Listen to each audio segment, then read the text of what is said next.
I'm Natalie Kim. Hi, I'm George O'Connor. I'm Natalie Kim. I'm George O'Connor. Natalie Kim. Okay. Hey, I'm Natalie Kim. And I'm George O'Connor. And you're watching InkedTV.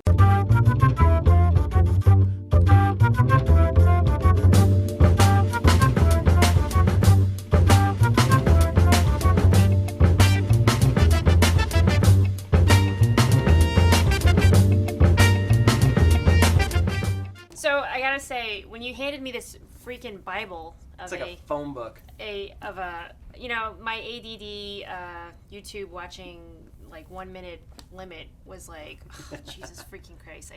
Really, George?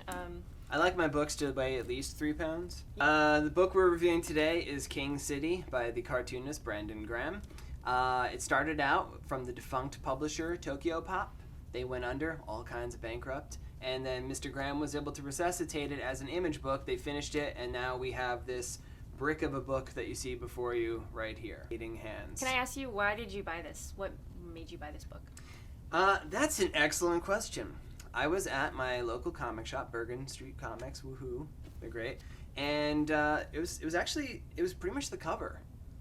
I was just looking for something to read, and in a weird thing, I actually read this as Cat King instead of King City, because there's all the cats in the middle.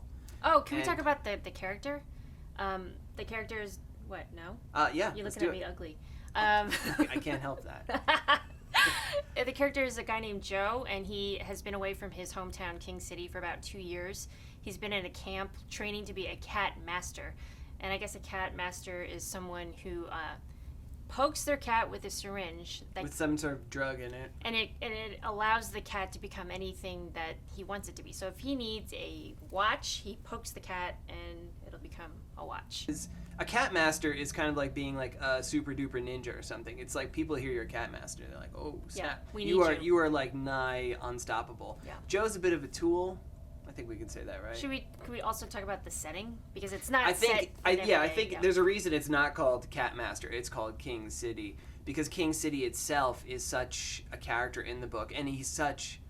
I say he. Let's say she. King City is a she, right? I mean, we don't know. King City, the place, is a really unusual character, I guess is the best to say it.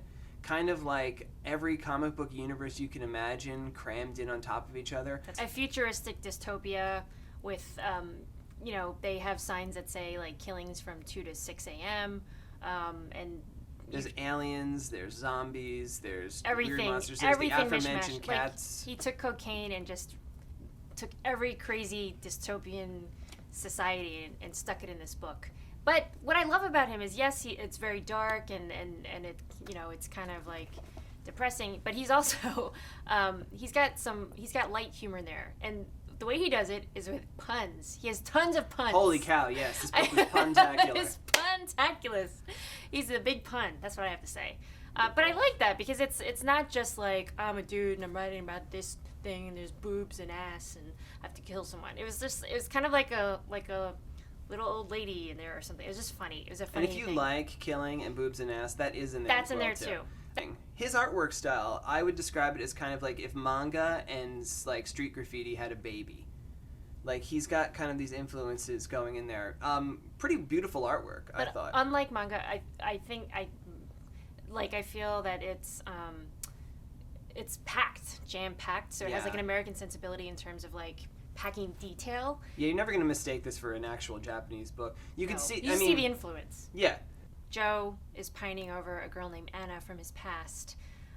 He has a buddy named Pete who is good at stuff and, it helps him.